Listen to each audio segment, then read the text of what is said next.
So I have a history of bad NBA takes. Some examples are me saying that the Detroit Pistons would make the playoffs this season. I said that the Cleveland Cavaliers were title contenders last season. And I said that the Utah Jazz and the Philadelphia 76ers would make the NBA Finals last season. And we all know what happened there. And the list goes on and on. And today I'm coming out with another bold and controversial take. And that take is the Memphis Grizzlies are legitimate Western Conference Finals contenders. Now, I'm not saying that they're going to make it there because the Western Conference is stacked, but I do think that they have a true shot to make it there, and I wouldn't be too surprised if they get there or really close to it. I think they're truly an elite team in the Western Conference, and I will be going over their team and talking about why they have a true shot at making the Western Conference Finals and why they are an elite team in the Western Conference. So, let's get right into it. As of right now, the Memphis Grizzlies are 22-14, which is 4th in the Western Conference. They're currently 5th in the league in offense and are averaging 110.9 points a game. For reference, they are tied with the Bucks and the Warriors in offense, and the Bucks and the Warriors are widely known to be two title contenders. They are ranked 14 in defense and are allowing only 108 points a game. They lead the league in steals per game with 10 and are 3rd in the league in blocks per game with 5.8. They're 22-14, which is 4th in the Western Conference, and they're 3.5 games ahead of the 5th-seeded Nuggets and 4 games behind the 3-seeded Jazz, so it looks like they are there to stay at the 4th seed for a while. And we also can't forget that Ja Morant hasn't played 12 of the 36 games, so they have managed to maintain success without their star player. Now I will quickly review the Memphis Grizzlies playstyle. The Grizzlies are a super deep team that is made to revolve around Ja Morant. They have many good role players who can shoot the 3-ball and aren't too dominant, and they do work well off ball. However, even when Ja Morant doesn't play, which is a lot, they do have some players such as Dillon Brooks, Desmond Bane, and Jaren Jackson Jr. who can all step up and be the number one option. Overall, they have a great offense and defense and have many big, strong players to set effective screens for their guards. They have a deep team and every player plays their role. The system in place involves a lot of ball movement around the three-point line and aggressive defense. And this season, we have seen how good of a coach Taylor Jenkins is. They are also a very young squad with an average age of 24, which is the second youngest team in the NBA, only behind the Oklahoma City Thunder, of course. Now I will go over some of the Memphis Grizzlies' key contributors to their success this season. The first player is obviously Ja Morant. Ja Morant has been pretty unhealthy this season, only playing about 2/3 of the Grizzlies' games. But when he plays, he's obviously great. He's averaging 24.6 rebounds and 7 assists per game, all while shooting 48% from the field and 38% from 3. So overall, he is putting up great stats with decent efficiency. Now I hear some Grizzlies fans talking about trading Ja Morant or diminishing his role due to their recent success without him, and I'm completely against that. Ja Morant is obviously a very athletic player, and he knows how to run an offense and create his own shot. He is very good in the ISO situation, and he's also good with the pick and roll game. He is an overall very good player, very shifty, and can blow by other teams' defenders and get easy shots at the basket. He's a very valuable player for any team, and the fact that Memphis fans want him out just because they went on a small win streak without him is crazy. And I can't believe I even have to talk about Ja Morant getting traded. Overall, a great season for Ja Morant, and he still has loads of potential.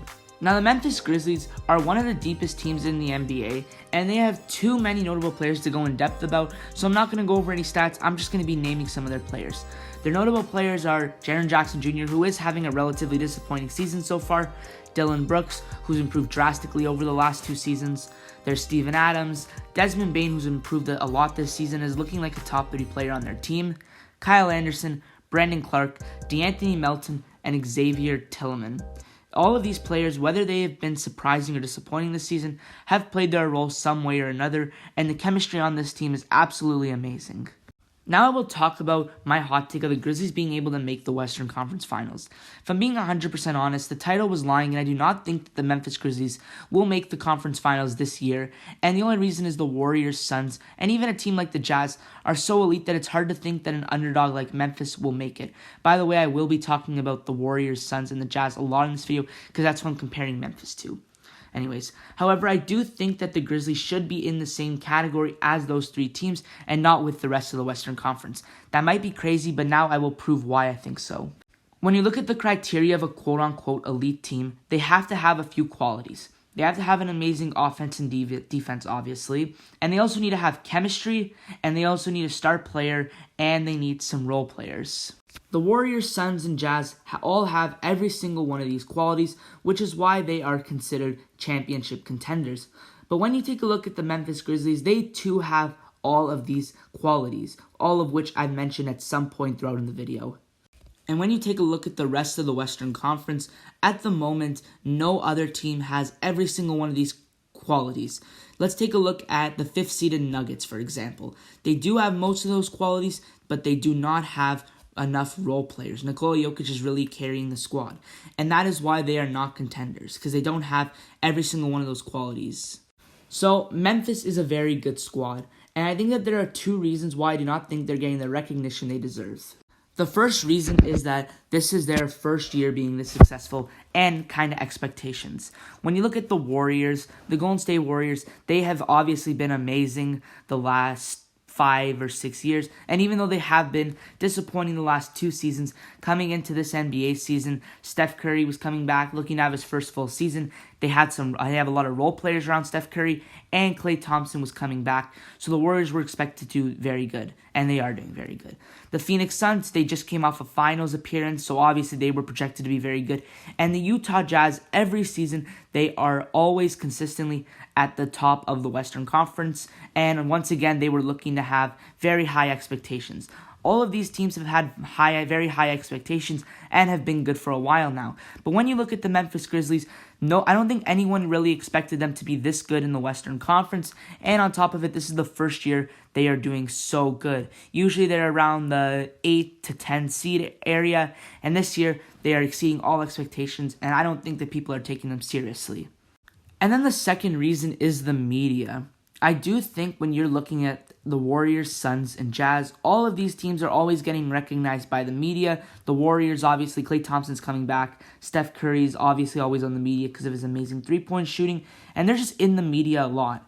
The Phoenix Suns, they just snapped an 18-game winning streak, and they are consistently winning, battling the Warriors for the number 1 seed in the Western Conference. And the Utah Jazz are one of 4 teams to not have under 10 losses, so obviously they're going to get in the media a lot.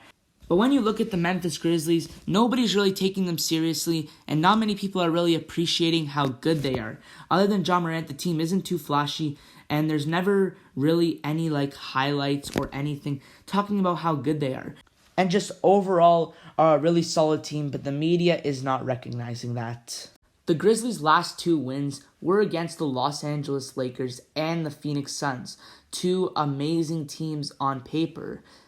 And personally, for me, I just had to search that up, and I actually had no clue. So I stick by my point of the Grizzlies aren't getting the recognition they deserve on the media, because I didn't even know that they beat the Phoenix Suns.